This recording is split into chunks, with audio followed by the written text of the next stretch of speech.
꼼꼼히 다 이제 살펴보고 그 내린 결론인데 엄청난 것들이 있어요. 그러니까 정말 그 부모님이 이 커리큘럼대로 같이 따라가셔도 영어가 상당히 발전을 하시겠다. 교과서 수준밖에 이해가 안 됐다. 그래도 수포자는 절대 되지 않아요. 서울대 가는 애들이 다 반드시 나오고요. 자, 오늘도 애쓰셨습니다. 유쾌한 맘! 안녕하세요. 분당 강쌤입니다. 네, 저는 분당과 대치동에서 20년 정도 아이들을 직접 지도하고 또 수업도 해오고요. 학원도 운영하고 있는 대입학원 원장이자 강사입니다.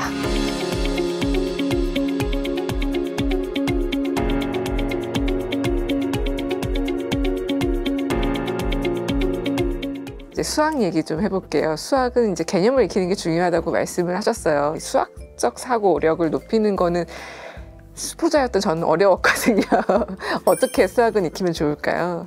그러니까 저희 이제 김수학 원장 저희 남편을 이제 모시고 왔어야 되는데 되게 많이 안타까워해요. 그러니까 제가 어떤 경우 학생들 보면서 되게 좀 놀랐냐면 예전에는 이제 예체능 같은 거 할 경우에는 또 수학을 아예 안 하기도 하니까요. 이제 수학을 포기시키고 그냥 이제 입시 예술을 하려고 합니다. 그런 경우면은 정말 말 그대로 수포자라 점수가 굉장히 안 좋은데 이제 그 학생들을 이과 수학은 아니지만 문과 수학으로 1등급까지 가고 이런 경우가 되게 많이 있었거든요. 제가 한번 비법을 물어본 적이 있어요. 어떻게 해가지고 그게 다 가능하냐 물어봤을 때 제일 많이 한 얘기가 오히려 지금 현재 수능 같은 경우가 정말 그 기본에 충실한 그런 수능이기 때문에 맞는 교재, 맞는 진도 이거 굉장히 중요한데 요거에 대한 그 기본의 힘을 너무 많이 무시하기 때문에 그래서 안 됐던 경우들이 굉장히 많아가지고 어떤 모범 풀이식이나 이런 거를 외우는 것이 아니라 스스로 생각해서 해나갈 수 있는 정도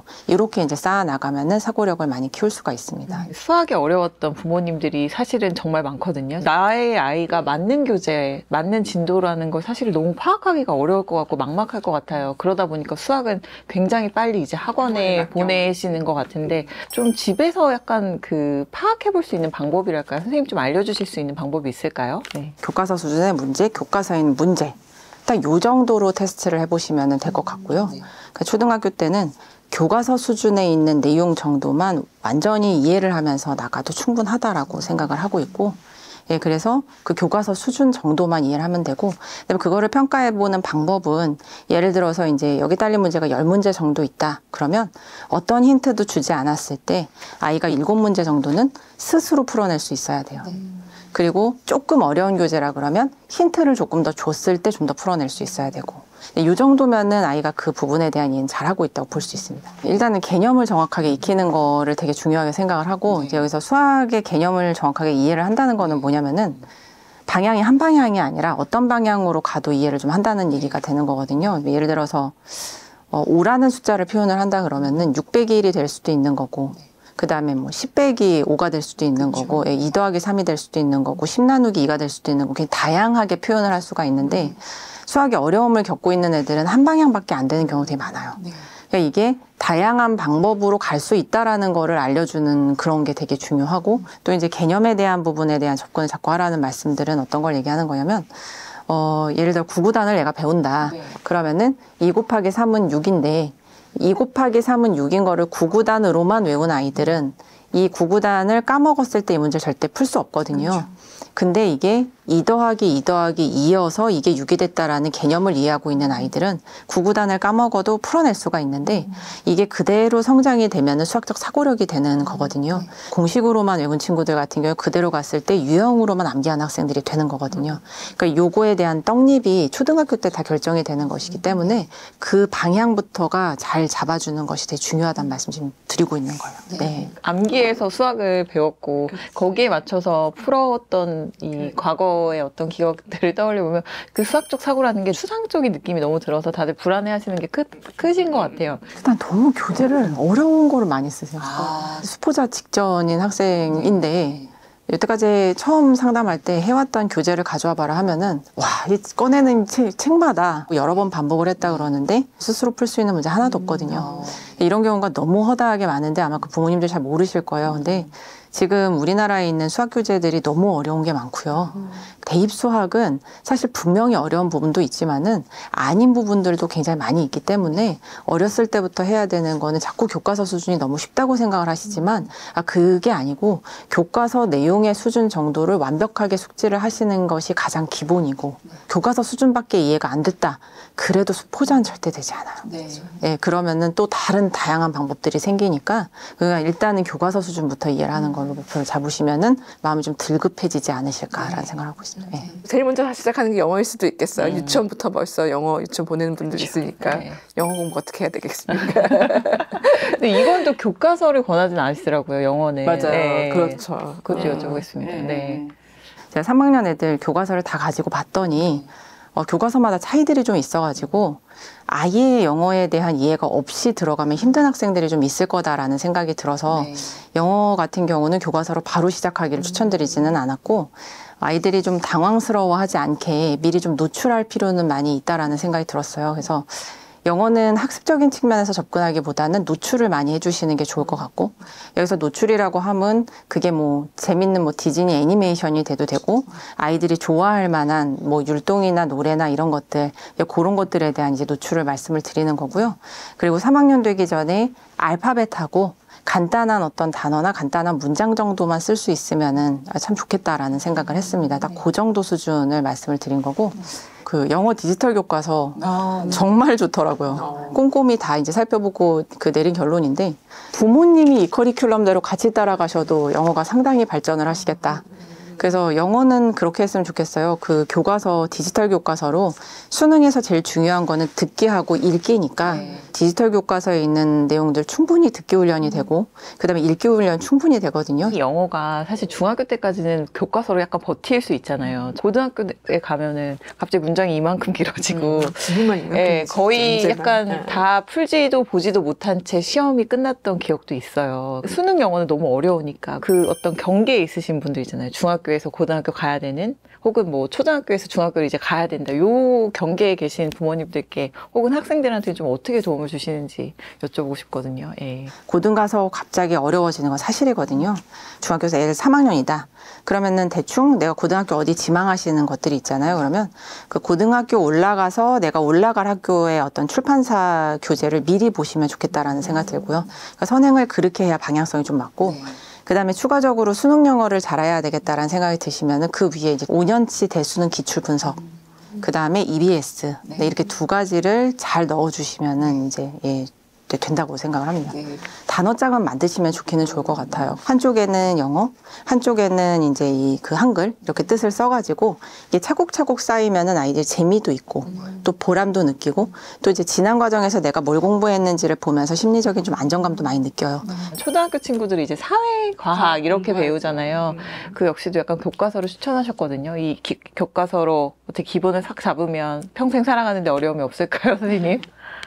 엄청난 것들이 있어요. 그러니까 정말 그 디지털 교과서, 과학 같은 경우는 이제 실험을 하는 부분이 굉장히 중요한데 사실 집에서 실험하기 굉장히 어렵잖아요. 근데 그거를 말로 설명을 하면 굉장히 어려워지는데 눈으로 한번 딱 보면 끝나는 게 있는데 디지털 교과서로 다 보실 수가 있어요. 모든 실험의 과정들도. 그 사회과학은 뭐 역사, 경제, 지리 뭐 너무나 방대한 내용을 담고 있기 때문에 굉장히 교과서 좋습니다. 사탕 같으면 그 역시도 이제 좀 사회과학 교과서를 통해서 기초를 쌓아가라는 말씀으로 이해하면 될까요? 예, 그럼요. 네. 비문학도 다 됩니다. 네. 그렇군요. 학군지라는 곳에 사실 다들 가셔야 되나 고민도 하시고 선생님도 지금 분당이면 굉장히 그 교육열이 높은 곳에 계시고 어렸을 때 좀 그 공부를 많이 시키는 좀 그런 곳에서 성장하셨다고 말씀을 해주셨는데 그러다 보니까 공부머리가 있거나 혹은 좀 뭐 부모님들이 좀 여유가 있으셔서 공부를 더 시킬 수 있거나 혹은 부모님들이 또 똑똑하시니까 아이는 똑똑하지 않을까 뭐 그렇게 또 생각하시는 분들 계시거든요. 좀 그렇게 질문을 하시면 좀 어떻게 이야기해 주시고 싶으세요? 공부 머리가 분명히 이제 중요한 부분이 있죠. 근데 그 공부머리라는 게 이제 이렇게 생각을 하시면 좋을 것 같아요. 정말 학문을 해야 될 때는 또 반드시 필요한 부분이긴 해요.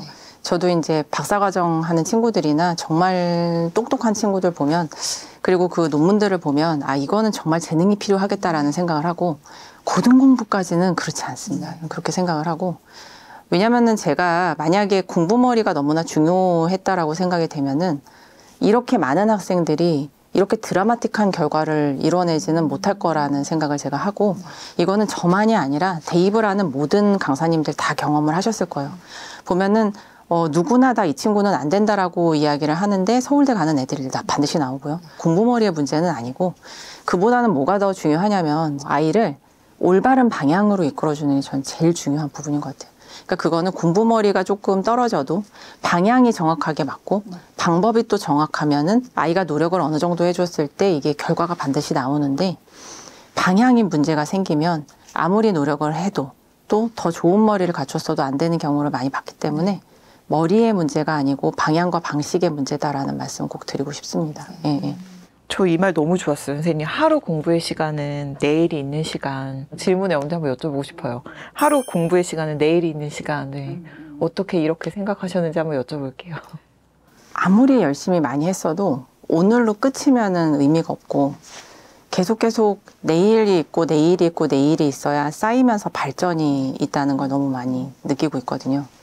그러니까는 너무 지쳐서 아이들이 포기하지 않게 여유를 가지시고 조절해 주시는 부분이 굉장히 중요하다고 봐요. 네. 예, 그래서 가장 중요한 거는 많은 양을 하는 것도 아니고 무리하게 하는 것도 아니고 힘들게 하는 것도 아니고, 아이 스스로 내일도 내가 해볼만 하겠다, 할 수 있겠다 라는 생각을 심어주시는 게 굉장히 귀하다라는 생각하고 있습니다. 네. 아무래도 선생님 오신다니까 학습에 대한 고민 이만큼 보내주셔가지고 이제 여쭤보려고 하는데요. 선생님 이제 서울대 한 트럭 보냈다고 하시니까 이른바 명문대라고 뭐 진학한 친구들의 공통점, 선생님 그냥 현장에서 보셨을 때 그런 학부모님이나 학생들의 뭔가 그런 좀 차이점이 있으셨을까요? 최상위권 학생들, 이런 아이들 특징이 뭐 100% 그렇지는 않겠지만 거의 한 3가지 정도가 있어요. 일단은 제일 특징적인 거는 지식에 대해서 굉장히 겸손하고요. 내가 이렇게 알고 있는데 혹시 이 부분은 잘못 알고 있는 것이 아닌가라는 스스로 의심을 되게 많이 하는데, 이제 그렇지 않은 학생들은 조금만 알고 다 안다라고 자꾸 생각을 해서 이제 그 부분에 대한 게 있고요.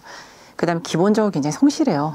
그러니까 눈이 오나 비가 오나 성실하고, 그다음에 마지막으로는 이 성실함과도 연결된 부분인 것 같은데, 최고치가 높은 게 아니고 최저치가 높다. 그게 무슨 말씀이냐면은 조금 오히려 중상위권 학생들 같은 경우에는 잘할 때는 밤을 새워서 열심히 하는데 안 할 때는 그냥 안 하거든요. 예, 근데 최상위권 학생들은 정말 목에 칼이 들어와도 일정 이상 반드시 해내는 게 있더라고요. 근데 그 양이 많은 게 아닌데, 뭐 애들이 수학여행을 갔다 온 날이든 아니면 오늘 중간고사가 끝난 날이든 다 노래방 가고 놀러 가고 할 때도 이 친구는 시험지를 들고 온다든지 반드시 그날 해야 되는 양을 어느 상황에서도 반드시 하는 게 있었어요. 그래서 그 3가지가 가장 큰 특징이라고 생각을 하고 있어요. 네. 책 제목이 스카이버스잖아요. 이 버스를 다들 태우고 싶어 하시는 것 같아요. 그러니까 아이가 태어났을 때 건강하게만 자라다오 하는데, 뭔가 초등학교 때부터 공부를 시작하니까 저 끝에 저 심장 밑에 0.5%부터 스카이버스를 태우고 싶어 하는 마음들을 조금씩 갖게 되시는 것 같아요. 근데 선생님 생각하시기에 이 버스 모두 타야 할까요? 우리 자녀를 보실 때 좀 어떻게 생각이 드세요? 예, 이 버스 태워야 되겠다 생각이 드세요? 예. 사실 제가 제일 잘하는 일이기 때문에 이거를 하고는 있는데, 저도 이게 참 가치관의 혼란인데요. 저는 제가 아는 젊은 청년 중에 정말 성공한 청년들 중에 대학과 상관없이 성공한 청년들 너무 많이 봐가지고, 저도 주변에서 이제 또 저희 그 학생들 중에서도 좋은 대학을 너무 다들 많이 잘 갔는데, 그거랑 인생을 즐겁고 행복하고 성공적으로 사는 건 완전히 다른 문제라는 생각을 해요.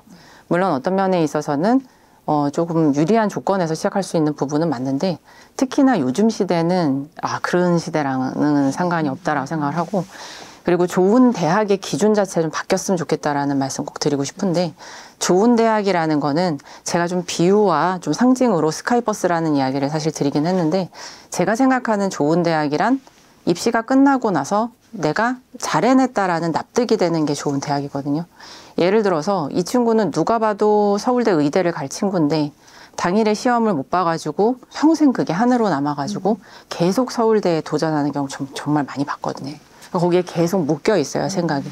반면에 이 친구는 누가 봐도 뭐 이제 시험 봐서 들어가는 대학 갈 수 없다라는 한 친구가 열심히 공부를 해가지고 인경기, 인서울에 있는 어떤 대학이라도 이렇게 들어가게 되면 그 이후로 쭉쭉 뻗어나가는 거를 전 너무 많이 봐가지고 사실은 우리나라에서 대입이라는 관문은 서울대, 연고대 이런 개념이 중요한 게 아니라 약간 성인식 같은 느낌 좀 있는 것 같아요. 그래서 내가 지난 과정을 그래도 성공적으로 마무리를 했다. 그 결과에 대해서 본인이 납득할 수 있으면 그 아이는 계속 성장을 해 나가니까 그 방향을 향해서 갔으면 좋겠다라는 생각이고 그게 굳이 저희들이 타이틀이 있는 서울대, 명문대 이럴 필요는 없다라고 생각을 합니다. 네. 저희 이제 마지막 질문으로 저희 유쾌한 밤 독자들께 힘이 되는 말씀 한 말씀 해주시면 좋을 것 같아요. 부모님은 누구에게나 다 처음이시잖아요. 그래서 시행착오를 겪으시는 거는 당연한 일이고요. 그 다음에 혹시라도 불안한 마음을 가지고 계시다면 그건 역시 또 당연한 것 같아요. 혹시 내 선택으로 인해서 우리 아이가 지금 잘못되지 않을까 이런 걱정은 누구나 다 하기 때문에 근데 그런 부분에 대해서는 조금 마음을 좀 이렇게 좀 편하게 하셨으면 좋겠는 게 아이하고 부모님 모두 다 같이 성장을 하고 있는 거기 때문에 처음부터 딱 완벽하게 완성되어 있는 부모님이란 전 없다고 생각을 하고요. 생각해 보시면은 제가 봤을 때 되게 훌륭하다고 생각하는 저희 어머니도 저 어렸을 때 그 시계랑 그 달력 지도해 주시면서 나중에 막 우시더라고요. 너 왜 이렇게 멍청할 수가 있어? 너무 어렵잖아요. 네, 그래서 모든 부모님들이 다 시행착오를 하십니다. 그러니까 그거는 당연한 거다라고 생각해 주셨으면 좋겠고 그리고 이제 분위기 자체가 입시가 너무 과열되어 있다 보니까 막 비난하고 서로 이런 분위기들이 있는데 그러지 말고 서로 모르는 거 좀 잘 알려주고 그다음에 서로가 잘 될 수 있게 좀 응원을 하고 이래야지 좋지 않을까. 또 우리나라의 다 우리 꿈나무들이 잘 자랄 수 있게 서로가 서로를 응원하는 마음으로 좀 해주시면 어떨까라는 생각을 해봤습니다. 저도 열심히 돕겠습니다. 학생분들도 질문을 많이 보내주셨어요, 이번에. 학생들한테도 한번 말씀 주시면 어떨까요? 일단은 그 뚜껑은 까봐야 알고 마지막에 웃는 사람이 이기는 사람이니까 이제 지금 현재 어떤 상황이 좋지 않다고 하더라도 막 불안해하거나 하지 말고 자기 자신을 믿고 올바른 방향으로 차곡차곡 해 나가면은 반드시 좋은 결과가 있을 겁니다.